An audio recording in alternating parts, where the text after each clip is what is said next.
My name's Lisa Janak. I have been lecturing in higher education for the past, oh, maybe 17 years. Yep. Don't, yeah, that makes me pretty old actually. Um, and yeah. Yes, Kitmone does make me old. But yeah, so I've been lecturing in higher education. Haven't ever taught at school actually. It's just been, UNISA's been like, I think, over 10 years. And I've then lectured at other institutions and finally decided to work from home and to do workshops. So, yep, done the masters, know what's going on, done honors, all of that toot. Um, I think that for me, um, when you know, the whole process of research, um, I just want to explain something. So when you're sitting at your honors degree, this is now your first step into postgrad, into becoming a postgrad student. And so at this level, you are expected to demonstrate your understanding of the research process. Um, and that's why at honors it's a mini thesis. So a fully fledged thesis would be like 100 pages. Okay. And so with the honors, yes, it's a mini thesis. It's just like, getting your feet wet. That's what it's all about. You're not producing new knowledge. You are not contributing to the literature of your chosen field. Um, you would do a research. Your research proposal should be based more or less on a simple topic, a simple topic that is doable within the time frame, and um, that can be written within those contained number of pages. So it is, you need to choose an exceptionally simple topic, as something where you can just go out in the field, carry your research, um, that as soon as possible to do it, and then look at your numbers also for your sampling. You don't need huge numbers, um, because it's the whole issue of the time factor here. So when we graduate onto a master's level, so there it is expected that when you graduated at honors level, you have knowledge of research, the concepts, the paradigms, carrying it out in the field, things like that, right? But not, you know, um, having, let's just say, 100% knowledge of it. Because remember, in your honors, it was a mini thesis, so it was just a basic feel of it, just a touch.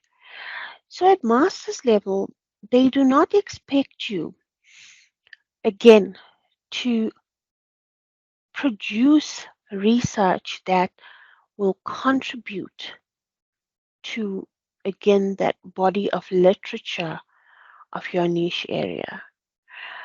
In masters, and this is now, you know, be it mini thesis, be it a fully fledged master's where you don't have the module components, the expectation there is purely to see your understanding of the whole research concept, the process. So again, they are not asking you to create new knowledge. If you can and your study does that, that's excellent. But remember, the focus is on research.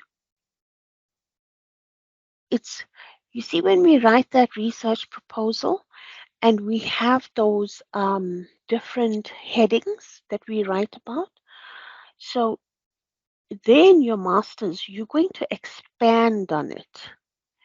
And for example, they want to see, can you identify your research paradigm?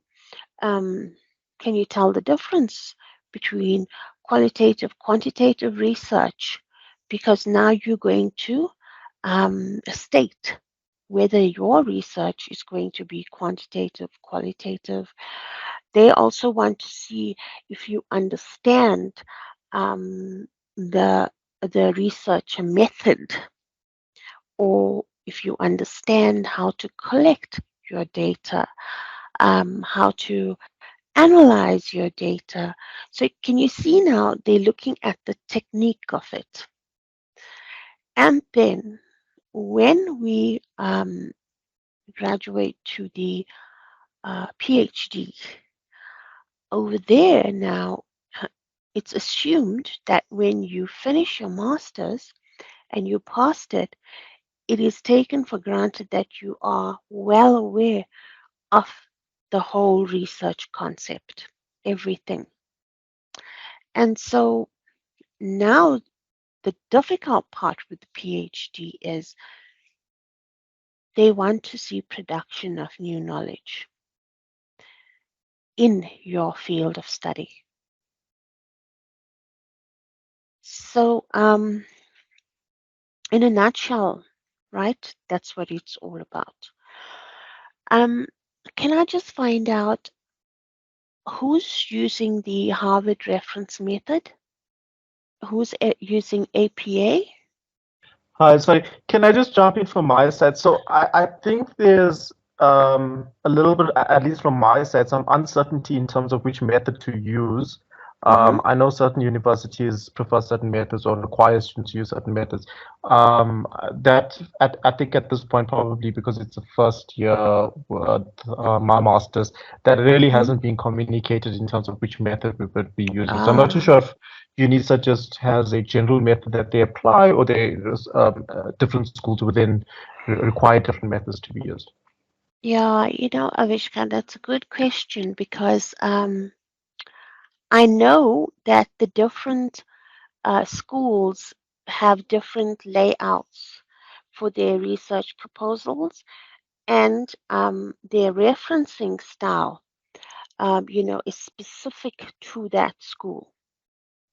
So you may get where in the sciences they may want APA, and say in the humanities they may want Harvard. So you can get that, but at the same time, um, when you enrolled, you should have gotten a research TUT letter um, for your specific course. And in that letter, it will outline the research proposal, the different headings in it. It'll give you the reference method. So I can't just tell you, yes, it's Harvard or yes, it's APA.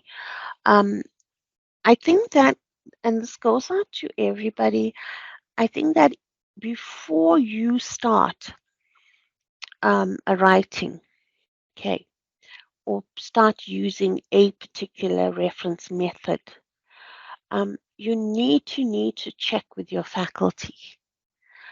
First, see if you received such a TUT letter. Then the second thing is if you didn't receive it, that's okay. You contact your faculty. If you have been assigned a supervisor, contact them. Request for that letter, TUT letter, and request for the type of referencing that you need to use. these two things are important before you even write something. Why? Because you don't want to thumbsuck and say, ah, I'll just use APA. And then what happens is, guys, that when we use a particular method,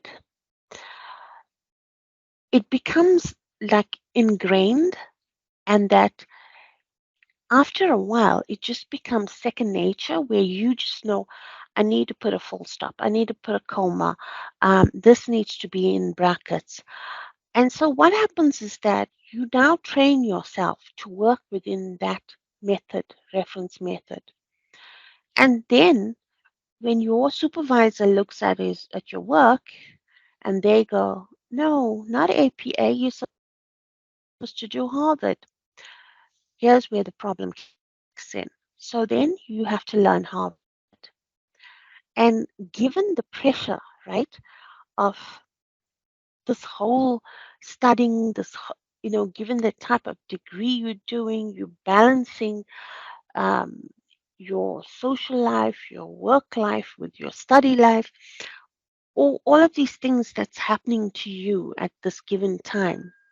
And now you have to start learning a whole new reference method. Guaranteed confusion. That's what we're talking about. And if,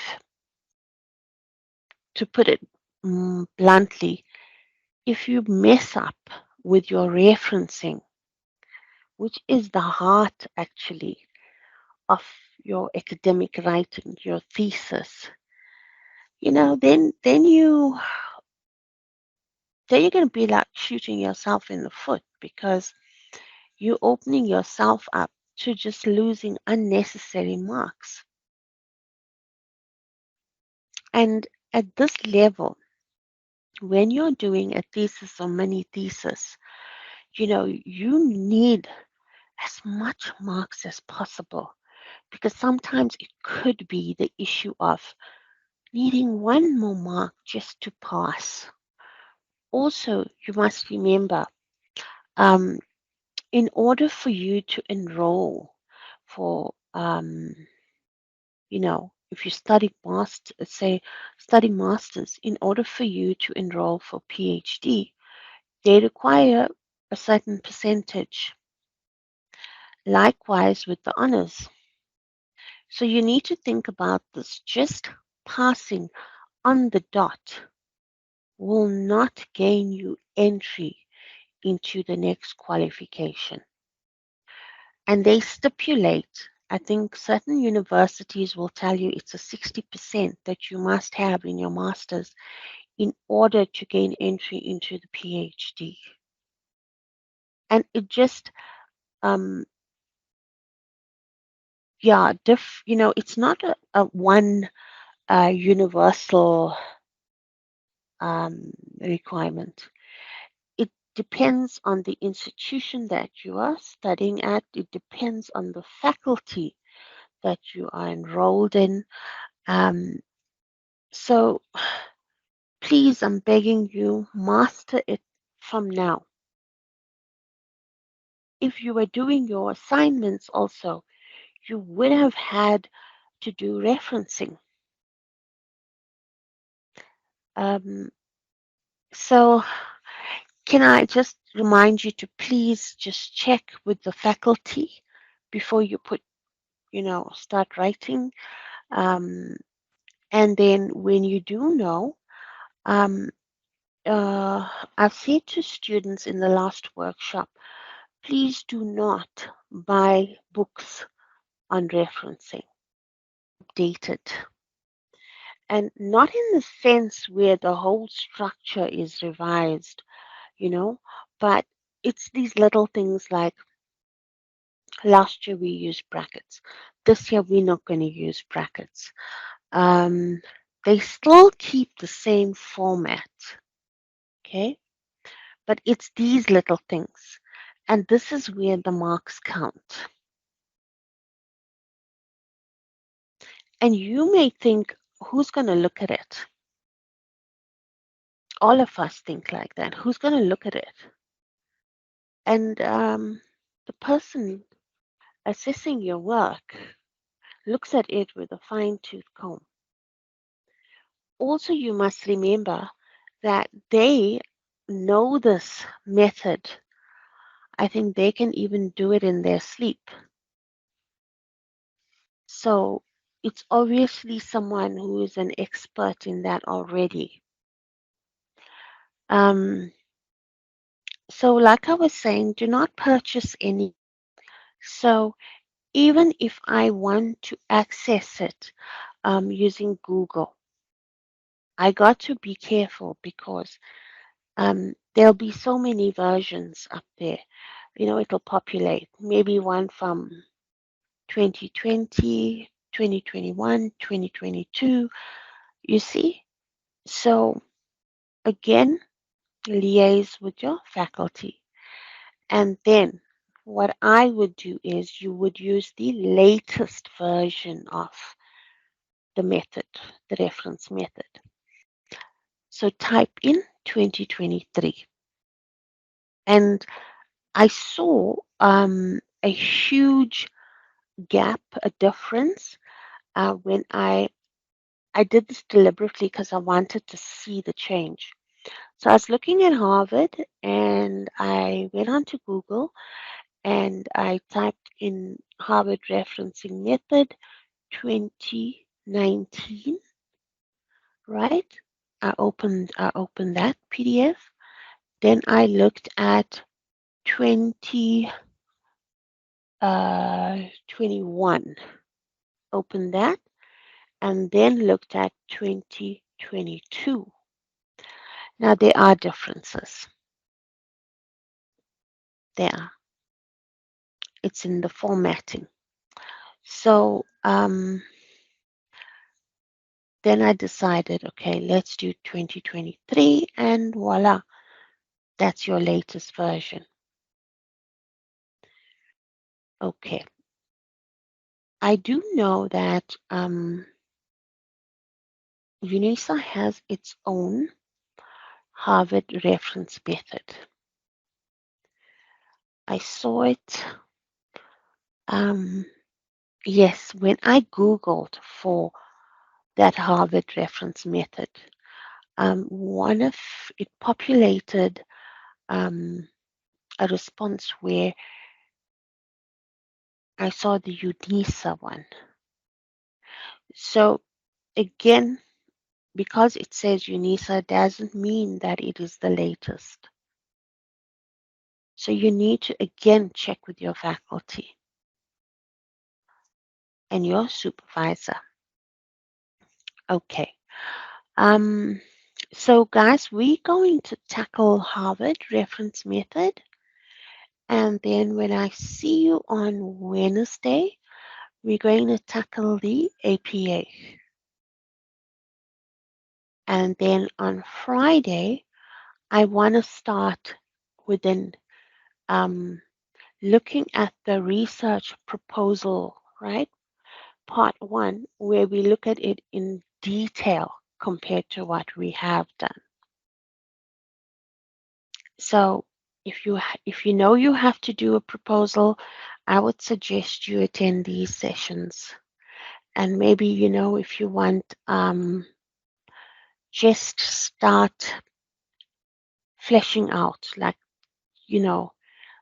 decide on a topic or go look for one. It doesn't have to be, this is what I'm going to do. It's to gain an understanding. And then just note the process because I'll be taking you through it. And that's enough just for preparing yourself for your proposal. All right. So I did in my previous workshop speak to students about the whole issue of plagiarism. Would somebody, what goes through your head when you hear the word plagiarism? Machidiso, it's so nice of you to join us. Coming back to Harvard, I think my question was, in terms of plagiarism, what goes through your mind when you hear that term?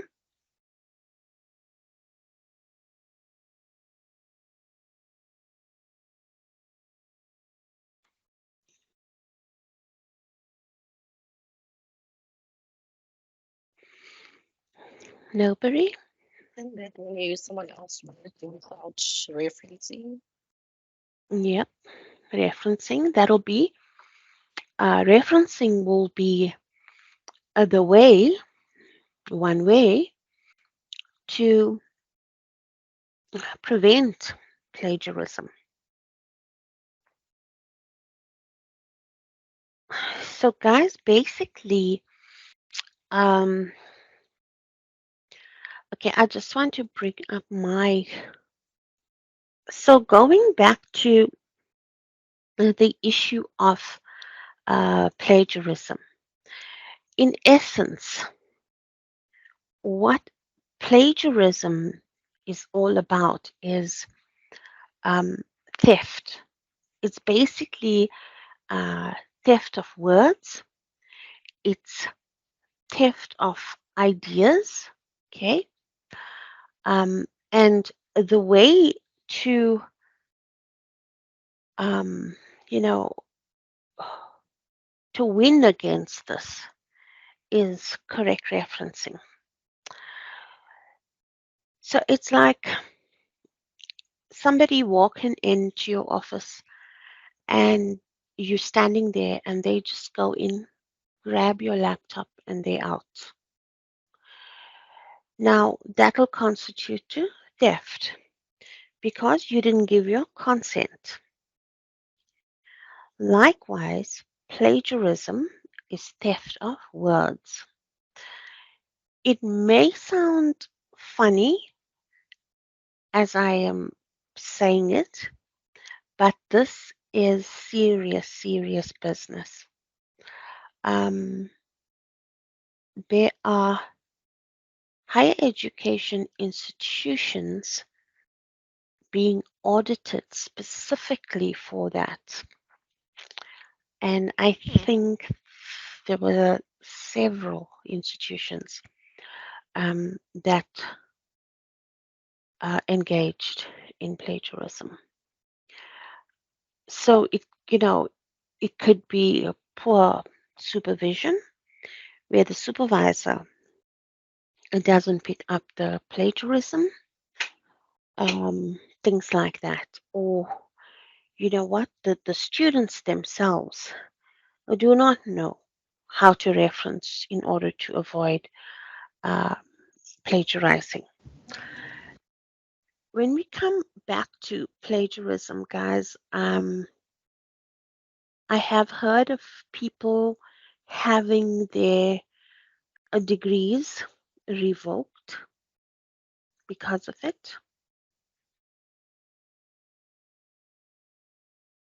So this is serious. Hence the need for workshops like this, because the postgraduate schools realized that a lot of, like, 80% of the students that enroll are not familiar with the referencing methods. So when we go to the Harvard reference, now sorry, we've got certain students like using quotations, and so they do the copy paste from the article of the textbook. And naturally, I mean, you know, getting consent would be good, but half these authors are sitting in other parts of the world. Somebody may have passed on, something like that. So it's not practical for us to get consent. So with the reference methods now, we use the information, but in doing so, we must give acknowledgement of the author. So we must acknowledge that author. And there are, I think, three ways that we do this, and I will take you through it. Um, so going back, we had the one where you read, you like what you read, it speaks to your work, you want to use it. And you decide you just want to use, like, do a quotation of, this sentence, particular sentence, copy paste into your work with quotation marks, yeah, and then you leave it like that. So the first thing I've always said to students, you must ask yourself, where is this coming from? Have I taken this from somebody's work? Have I written this, you know, from my own head? And if in a case like this, yes, we know we did a copy paste from somebody else's work. So I cannot pass it on as my own work. And if I do the copy paste, put it in your quotation marks and not acknowledge that author, then what I'm doing is plagiarizing because I'm now saying it's my work. I don't have to write it there by virtue of the fact that I didn't acknowledge the author. By virtue of me not acknowledging the author in using that quotation, I am passing it off as my own work. It is so simple to plagiarize. Okay, so the proper thing to do would be to acknowledge the author. And we do it using a specific structure, which now this I'm referring to is called in-text referencing. In Harvard, yes, you will have the open bracket, author surname, comma, year publication, close brackets. And that'll go towards your end of your quotation. That's one.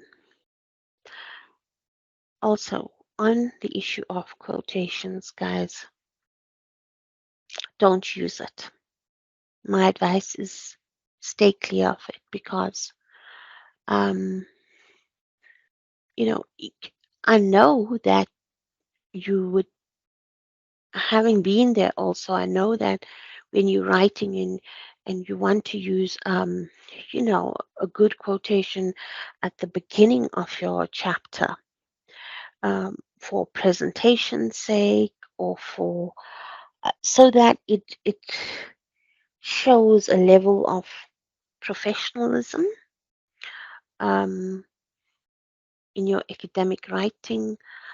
Um, I've seen where people, for example, would use um, quotations of President Mandela. Um, and we all think, we know he was awesome. And that is why we want to put it in our work. But for me, then, when I'm looking at a student's work, I think now, all right, fine, you did it at the beginning before you started. I accept. And then also, it mustn't be long. You don't do lengthy quotations at the top. You may want to quote one sentence or maybe half of that sentence, the phrase that speaks to your research or your work, because there must be a link between that quotation and what you're writing about. That's important because remember, it's going to reflect your thought process. For me, it gives me a reflection of your thought processes. And we did say that in order to um, succeed at this level, it requires critical thinking. It's one of the skills that you have to, engage in. It's one of the skills that separates the um, undergraduate from the postgraduate degrees. So you got critical thinking, critical writing skills. Um, so coming back to the quotation, that's what it means to me. Then I found students when they were writing their paragraphs, would do a copy paste of maybe an entire sentence, a quotation. And for me, and I know many others think this way, it's not a true reflection of what you think. Again, it's somebody else's work. And I feel that when a student does that, then it could be that the student was not able to unpack what they read, and hence the use of quotations. At this level, guys, in a postgraduate degree, what needs to be demonstrated is how you can, the skills you use in reading something and then unpacking that in your own words. And that is why when a student uses a quotation, um, for me, it's not the student's voice. Yes, it's not the student's voice. It's the author, the researcher, the journal article that you read. That's one. So, issue of quotations. Again, quotations must have acknowledgement of your author. And so it is the in-text referencing that we're going to deal with. At the same time, guys, you will have a reference list.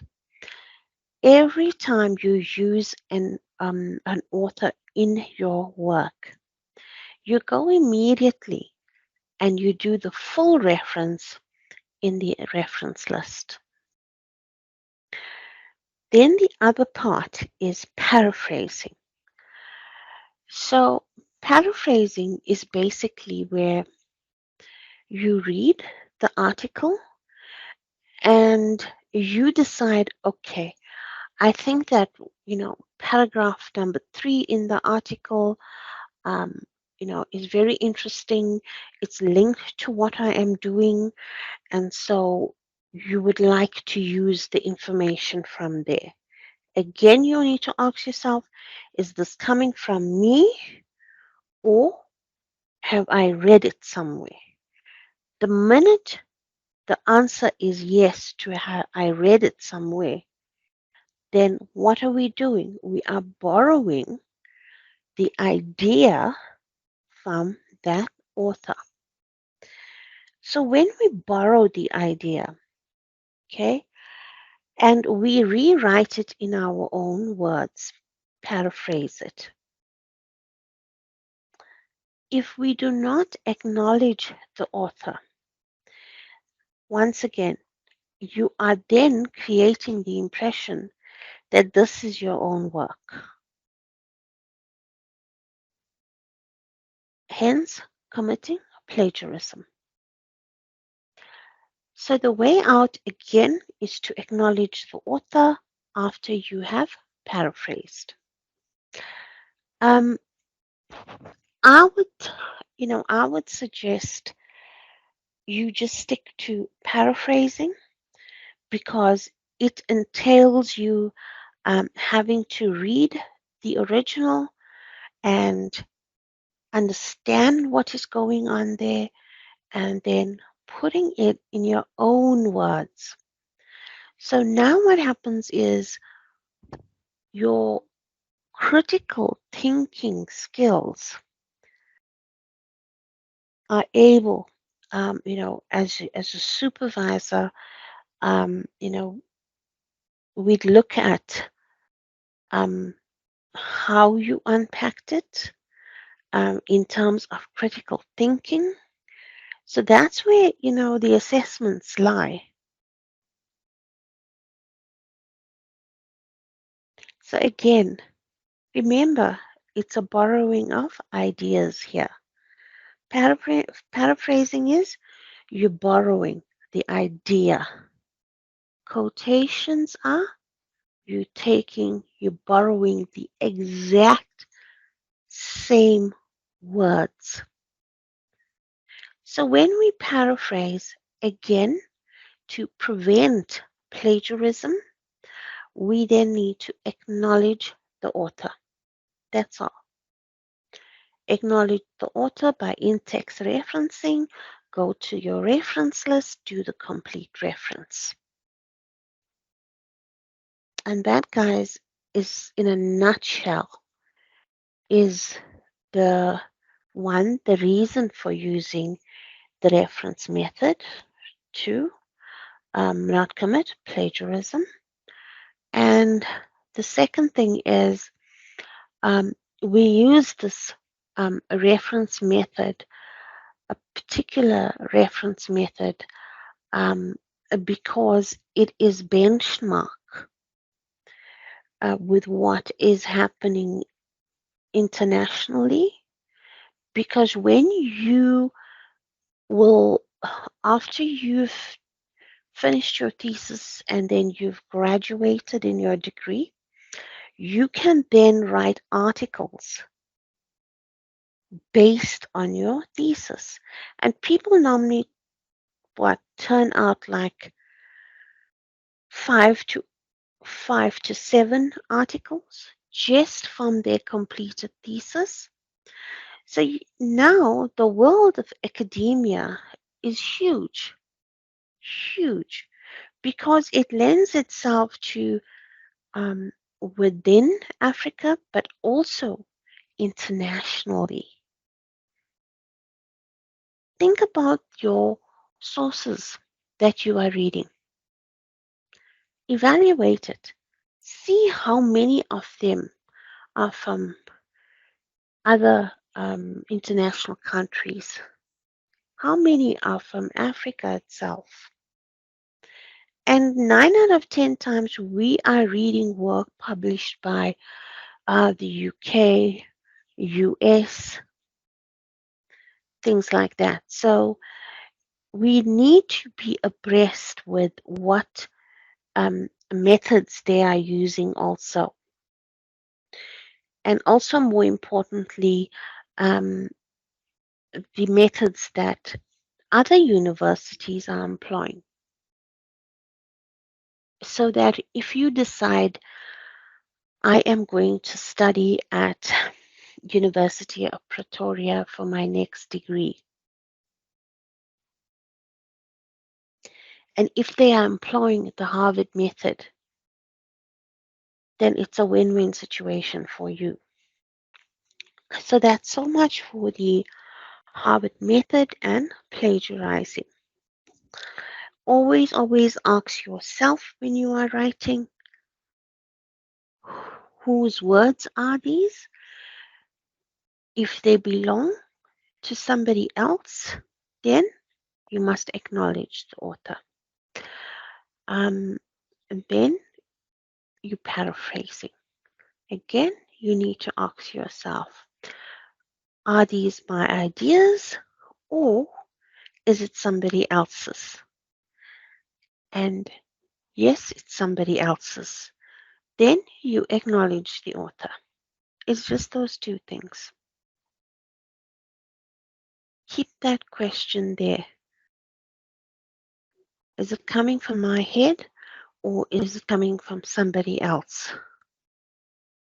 That's the easiest way to figure it out. So if we now go on to your actual Harvard reference, I'm going to take you through a Harvard reference guide, Harvard style reference guide adapted for the IIE.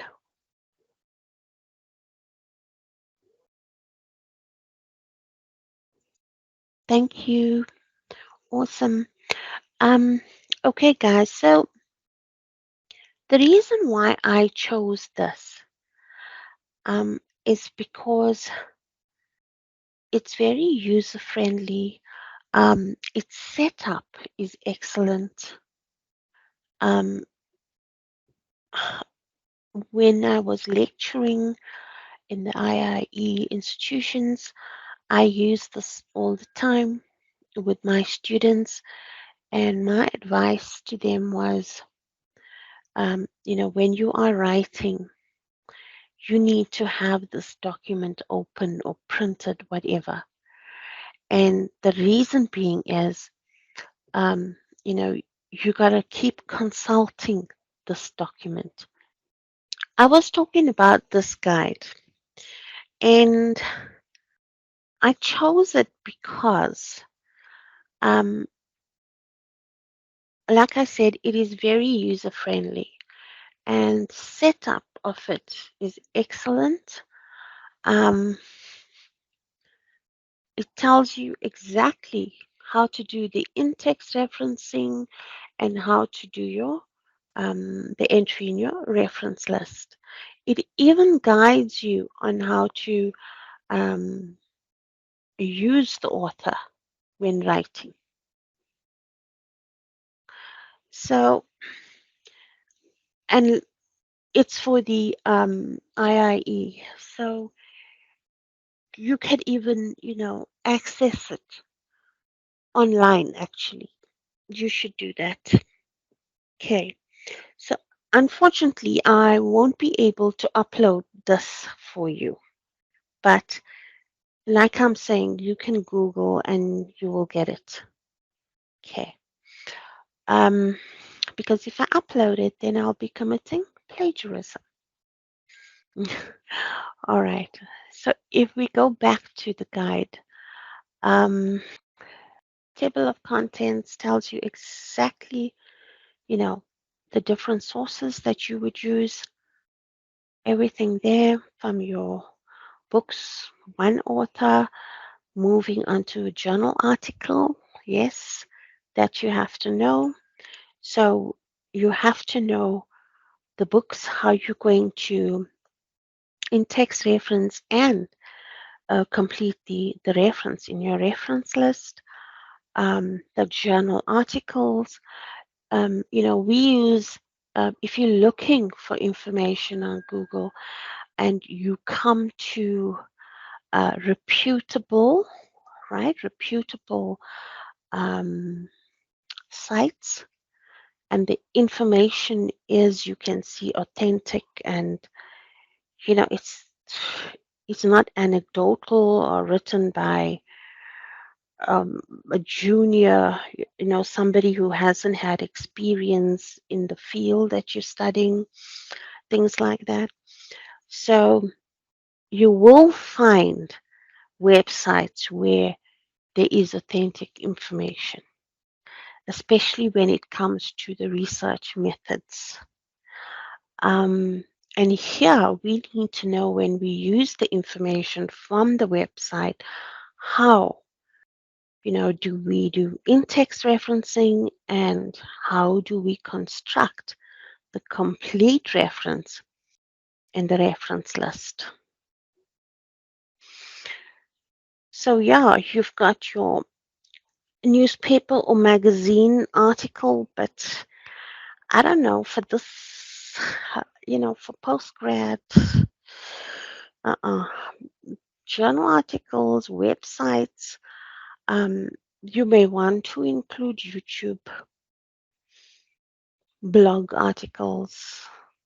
Um, Again, I think for postgrad, it's a bit distasteful. I would rather you stick with your journal articles because um, remember, for somebody to publish in a journal, um, it goes through the article when written, right?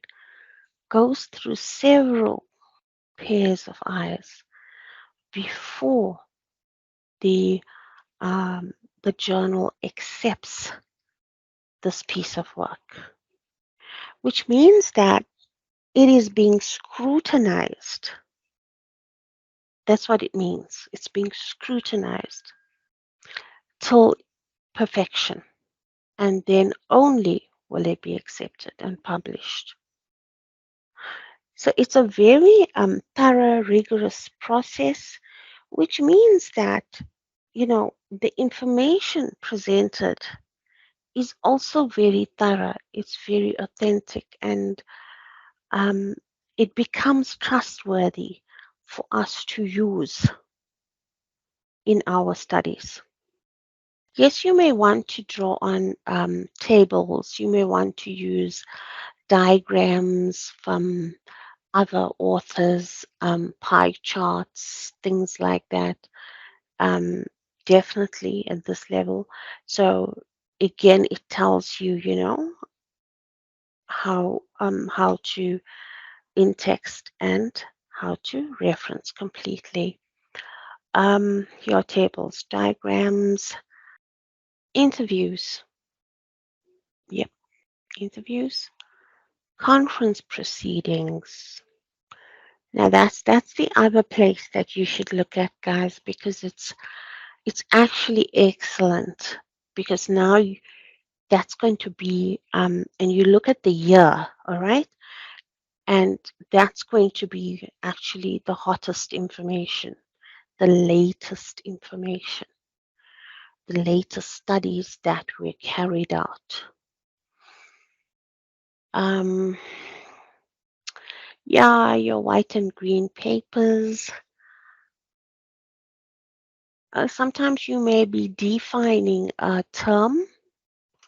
So, say the research you're conducting is quantitative research. So, obviously, you have to define it. Um, yep.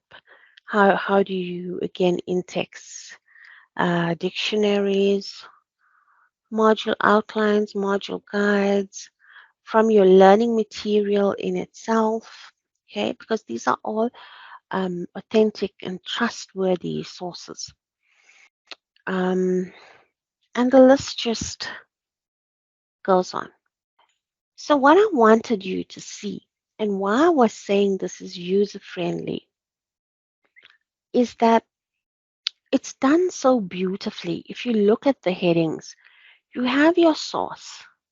Then they tell you how to use this source in an in-text citation. Okay? And what's nice is that it shows you there's one way of doing it. You're starting off with the author saying this, this, and this. And then the other way would be paraphrase and then acknowledge the author at the end of your paraphrase. There we go. And likewise, we can do this in the middle of the sentence as well.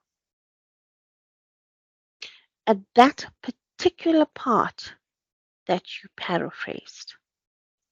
Again, in brackets. So what they did now is in-text direct quote, which means that I took that author's words. I took the quotation. I made it into a quotation. And so they tell you in text. In text, guys, means within your writing of that paragraph. So with the direct quote, your quotations, it tells you how to do the in-text reference. It gives you an idea. That's one way. Alternatively, that's the other way. So they're showing you two different ways of using quotations and how to acknowledge the author. This is why I like it because it shows you, you know, in terms of writing, it's giving you various options. Okay. And then, yes, the final, like I said, you're going to go to your reference list and you're going to make the entry, the complete reference. And they have done an example for you, right? And what they did is they broke it down to give you the formal structure, even including your commas, semicolons, your, putting the headings in italics, um, things like that. And it's all here. So much so that when you are writing, you can just use this and do your reference. And there's the example for you to see. Now, I remember a couple years ago, Harvard referencing required you to put the date of publication in brackets. So 2006 in this example would have been put in brackets, but now it is done away with. You see the change, but it's not a huge change.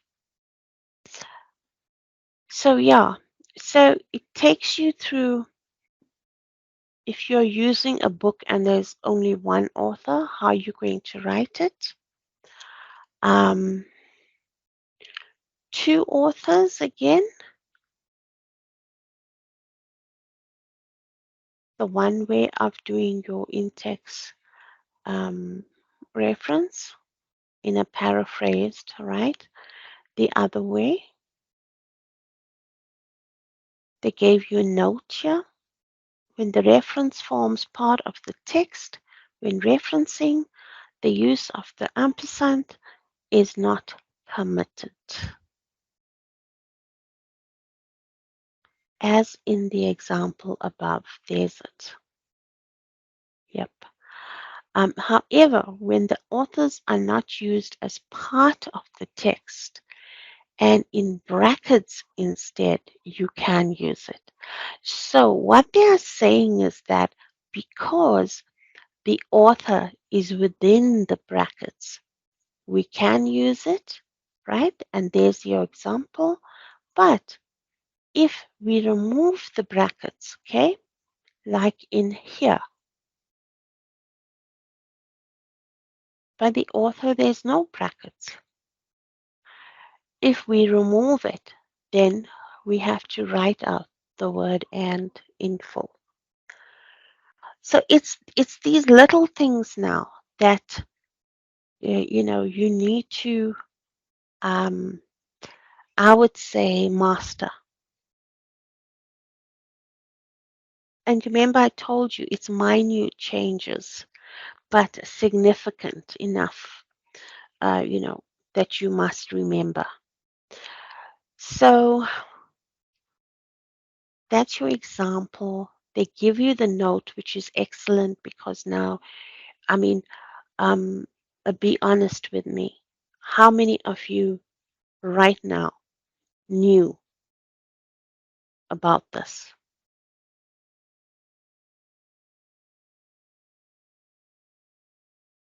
We didn't know. And so now, by them doing this, yes, I got a hand up. Good evening, Lisa and the colleagues. Good evening, ma'am. Um, I didn't know. I've just realized uh, that I didn't put, the first sentence where under bibliography, Yeah, the first, yeah. I didn't put the end inverted commas. I was putting the end as in like the abbreviation. Um, Uh, yeah, yeah, yeah. Another question: what happens if the author has two names Two names. and the surname?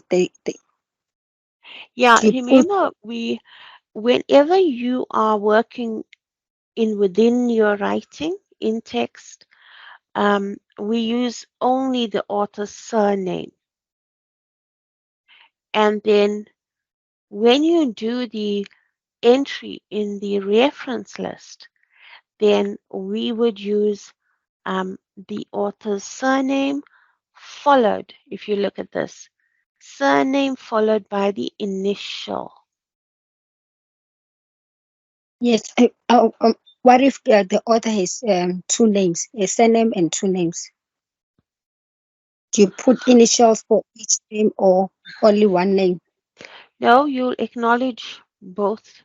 Look at this guy. White is the author, right? It's his surname, but he's got E and B, which means that Oh, okay. he's got a double there. Oh, I didn't see that. Oh, thank you. Yeah. No, it's a Mm. pleasure. So yeah, those actually that's a good question because we when we write, we don't take notice of things like that. We don't. And so what happens is that um, I specifically, when I'm looking at a student's work, um, I insist on them, having that reference list on that document right at the end.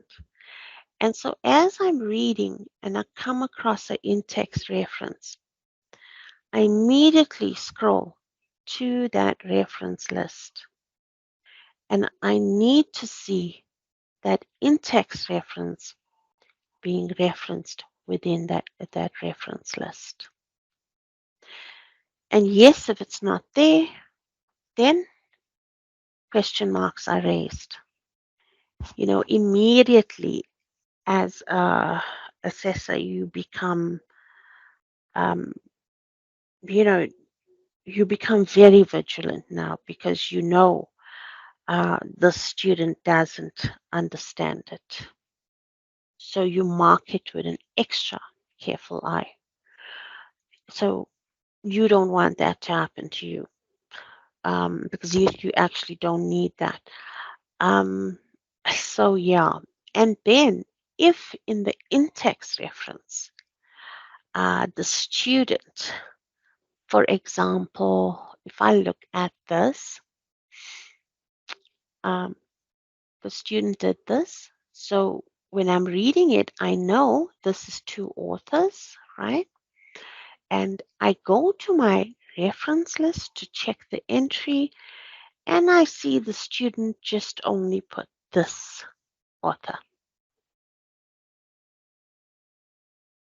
Again, indication of incorrect referencing. And like I said, it's a very creates a poor impression of you as a student. Um, because this is how you would lose your marks. So that is why your in-text referencing must always correlate with your reference list. Okay, so you can read up there's two authors, three authors, good one, same books, same author, but multiple publications. So I wrote something and I wrote the first one in 2020 And then in 2022, I revised it. Okay, still me. And so now I've got 2 dates of publication. And so this is what they are referring to. Same author, but multiple publications. And so this is how you would acknowledge the author. So your first year was the first year was 2011, and then the most recent was 2015. And so, say in 2015, Smith wrote um, uh, 2 other publications, both written in 2015, and we've actually used the information. Then we label it as 2015A and 2015B because we use the information.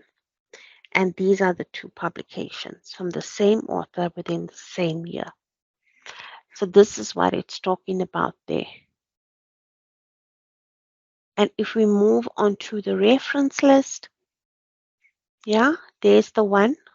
So I told you 2015B, 2015A. It's 2 different publications. And then it gives you a breakdown of how to structure your work like this. We use, you read a book, and it's a book of editors. So there is a format also of how you're going to do that. There it is. You can read up on that. The reason why I am saying, and I've told students that when you are writing, please have this document open. It's because it's not, practical for us to say, oh, I have to use Harvard method, so let me start learning it. There's so much here. There's so many sources, as you would have seen from that, that contents page that we were looking at. So the best thing is to have this open, and as you're doing your work, say, for example, you're using information from a book written by 3 different authors, right? So immediately, there you go, 3 or more authors, in-text, and reference list. It's given to you.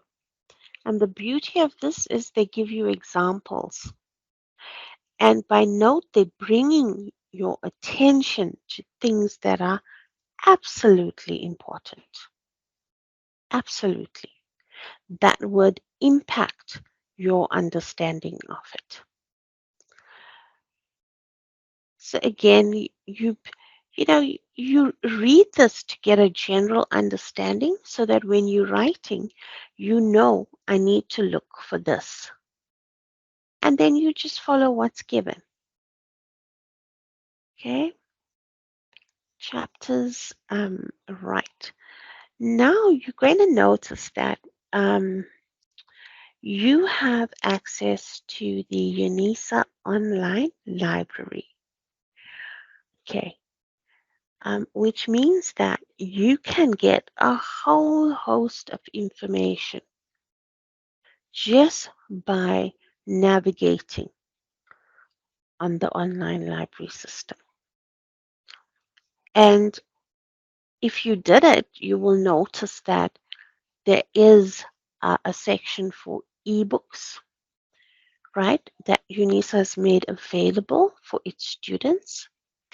And when you are also looking at the database itself, where it has the different categories, like you want journal articles, you move into that. You want to look at previous theses and dissertations. You click on that and it'll take you through. So whatever you find there and whatever you're using there, again, acknowledge. And so they're showing you how it needs to be done.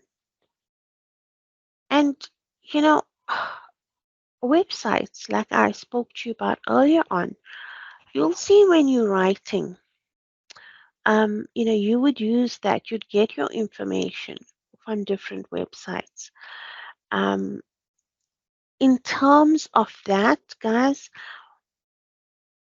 please ensure that it's written by someone. Ensure that there is a date there, right? And that it would belong, to some 9 out of 10 times, it's some organization within which the author writes. Okay. Again, read up. There's how you would structure it, how you use it in text and in your reference list. So you don't have to, learn off. This is how I reference one author. This is how I reference a book with 2 authors. You don't have to, because it's all here. All you do is you go in and you look at what you need. Am I using a book made up of 3 or more authors? Yes. Then go look for it, and there's all the information that you need. Okay.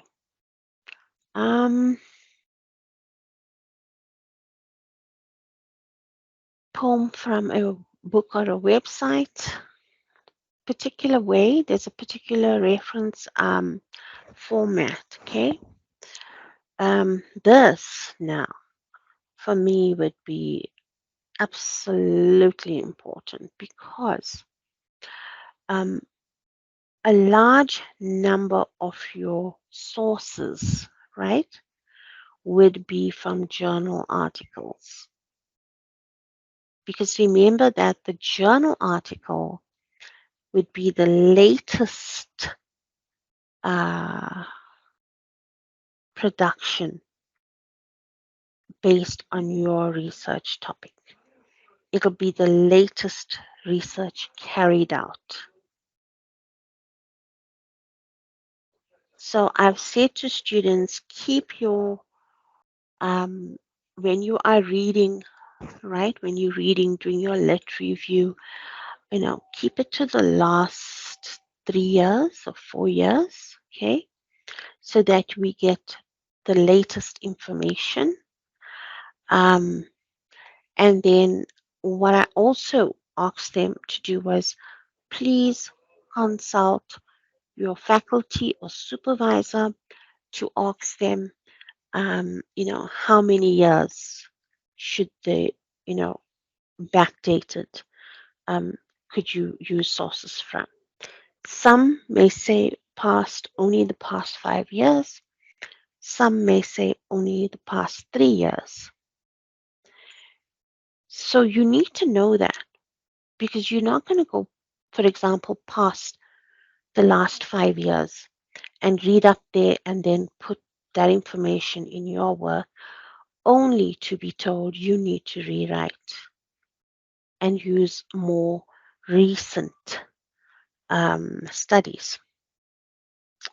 So make notes, guys. This is something else that you need to find out about.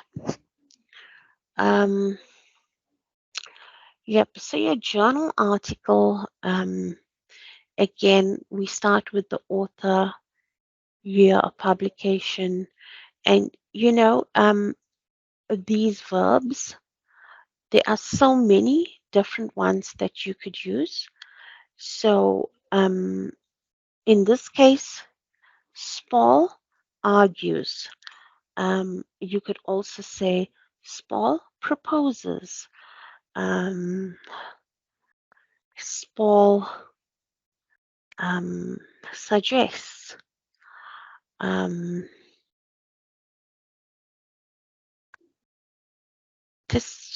can't find that information that I used with the students, but it's a whole list of verbs that you could use.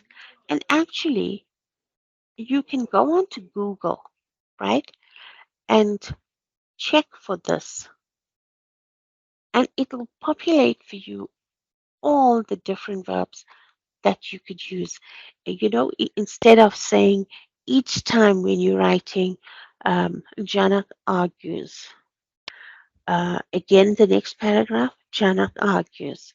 So what happens is that, again, it boils down to academic writing style, and it actually, I don't like using this word, but it actually tends to be boring to the reader, because it, for me, it means that my student only knows that one particular way of writing. So you could, I know what I did was I had printed out a list of these verbs for my students, and I say to them, okay, keep the copy next to your computer or laptop. And when you are writing, ensure that you do not use the same verb over and over again. In order to do that, you go to that list, the printed list, and you say, all right, I use the word argues, put a tick. I use that verb. Then look at the next verb, postulates.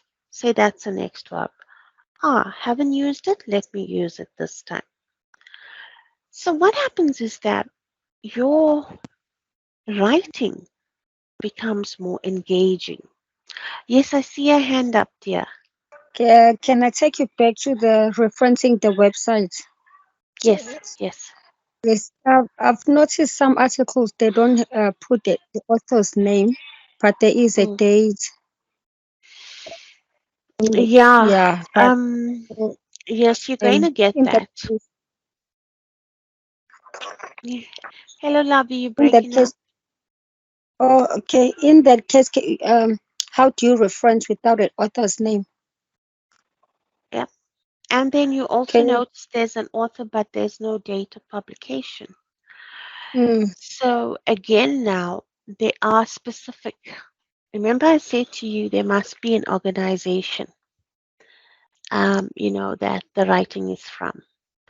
And so, for me, if there is no author, but it's falling under that organization, a particular organization, so then this is the reference you would use according to department or according to um,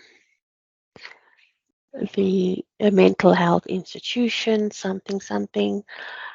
There's your in-text, and then when it goes to your reference list, there is no author, so we're using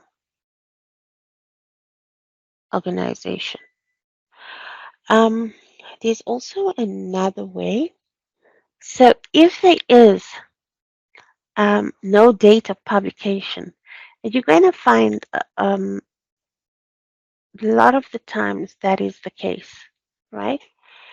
So you would write it as ND, no date. And if there's no publisher, they're telling you how to write it. And if there's no place of publication, no date of publication. And there you go. This is how you're going to reference it. I think we missed that one. So you know now, in terms of date of publication, how you reference that when there's no date. In terms of the author, if you can't find an author, then use the organization. yes, thank you so much. Yeah, Yeah, just do that. And can you see how easy it is when you use this document? Because it's like all laid out for you. Yes, I will print the document so that I'll have it each Yeah, time. yeah, I would advise it, but yeah, now with you know what we environmental, it's not green. Um, just you know what, download it, and when you're writing, have it open so you can just get onto your taskbar, click, and look at it. So, as I said, I'm not going to upload this. We can't. Um, but if you Google it, you will gain access. Okay. Thank you so much. It's a pleasure. Yeah, so I just thought, and when I looked at, you know, the recent reference, the Harvard method out there, it is, um, this is written according to that. I even use this in my own work. Example, I read something online and I've used it in my work. I've paraphrased. And so I have to acknowledge your author. Um, and like I said, I can't, sometimes you may be able to get the author's name. Um, I have seen websites where they don't name the author, but you'd get date of publication, and obviously you're going to have um, the organization. So in this case, it means that they didn't um, have the name of the author. In this case, it means from just reading this, they had the organization, not the name of the author, and they had the publication date. So what do? Um, we then use the organization, date of publication, right? Um, and the title of that particular article, right? And and then, for example, um, if they stipulate the exact day and month of publication, then you put it here. If sometimes it's not there. If it's not there, just leave this part out. Now, this is where students falter. They forget to put online available at. All they do is a copy paste and they put the URL. They even forget to put the date on which they accessed this article. So again, you may not get the exact month or date. It's sufficient if we know the year. Um, and then you're going to put online in brackets because this you retrieved online, and available at because this is your URL. So if I am reading your work, I can immediately say, for example, I read what you paraphrased from this website. I found it exceptionally important. And then I decided, okay, let me go on and read for myself. Because remember, you're not going to paraphrase the entire um, article. You just maybe paraphrase certain sections that speaks to you. And that is why it's important for me as the person now reading your work And if I like it, what you've written, and it speaks to my research, then I want to know where I can access it. And it becomes very easy when you have this there. And then the last thing you're going to do is write the actual date that you accessed it. So I read your work, I like it, I came to your reference list, I found this entry, I click on this, boom, I'm reading on the website. And I may have done this, maybe it's the year 2016, and I'm now reading this in 2016. Okay, so what it means now is, yes, the article was published in 2015, and then I started to study and I accessed this article only in 2016, and I write the month and the date. So if I accessed it in October 10th, then I would write accessed 10 October 2016. That's the actual date I accessed it. Why is it important that we put this? Okay, it's important because, you know,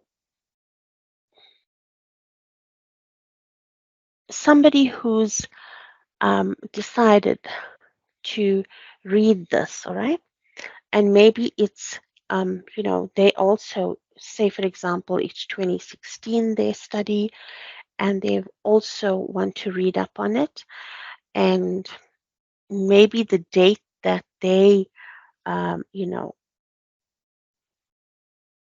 clicked on this URL could have been 25th November, right? 2016. And when the site opens, you know, it says that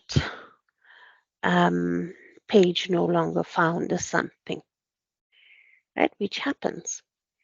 So this entry in the way it is now tells the person assessing you that yes, the page was available when you accessed it at this date. So it's saying to your supervisor that I'm not making this up, in other words. I did access it. And yes, things change. And so now, maybe a year later, it says page not found. Okay. So that's your website. Okay. And you will find that a lot of the times you will be using websites. You will find that. So you got your websites, then you got your journal articles. So when it comes to, you see here also, journal article obtained from an online database or a website. This is a journal article. And there's the layout. Again, online and accessed. Of course, here they would want like the the volume number, things like issue number, all of that. And back again, your normal journal article entry.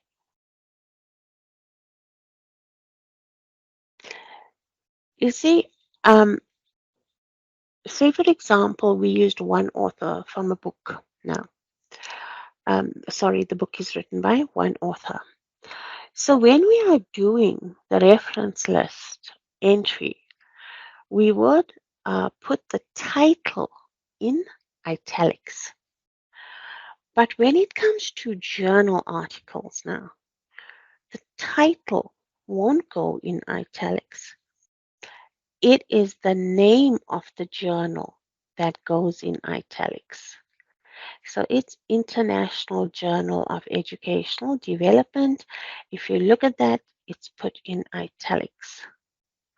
You would also include, like I said, volume number, issue number, and that is given to you. It's written, right above on that journal article. And you will put the pages of that journal article, the entire pages, which page it starts to which page it ends. Um, Also, if you look at this, they have you written the title of that article, but it is not in italics. Poverty and privilege, primary school inequality in South Africa. That's the title. It's not in italics. It's the journal that goes in italics. So you see these little differences, specific formats for the different sources that you would use.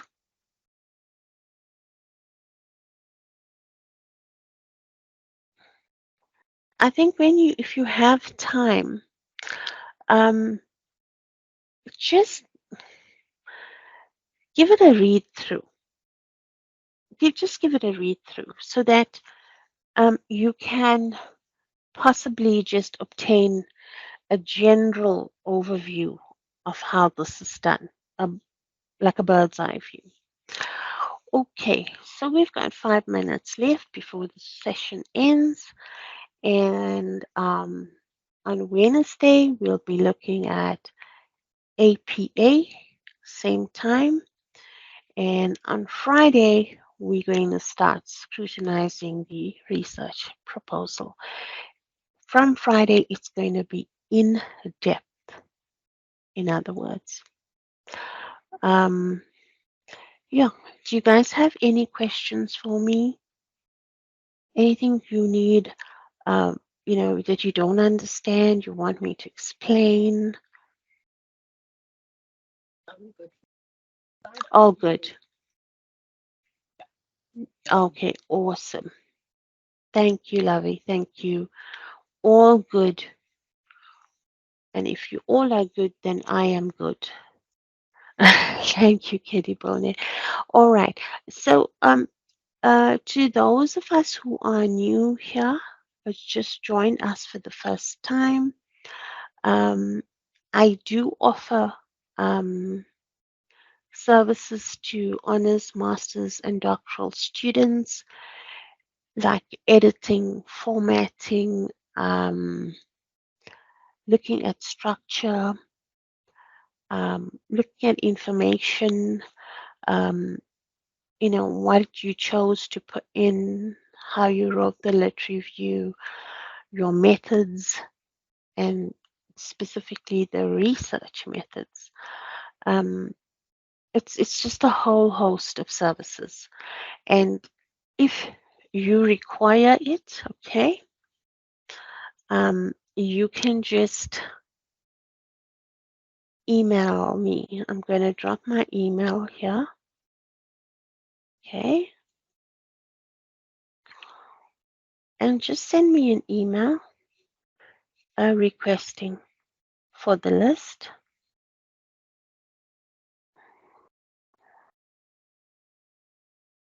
Okay. So that's it. Drop me an email and I'll send it off to you for you to look at. And yes, I do charge for it, unfortunately. Yeah, so it's like my own business. And please feel free to just pass on the email to others that you know who are also studying honors, masters, or doctoral. It's basically me helping you through the journey and ensuring things like referencing is done correctly, um, the way you've written is academically correct and sound, all these little things. Yep, guys. So I'll see you on Wednesday.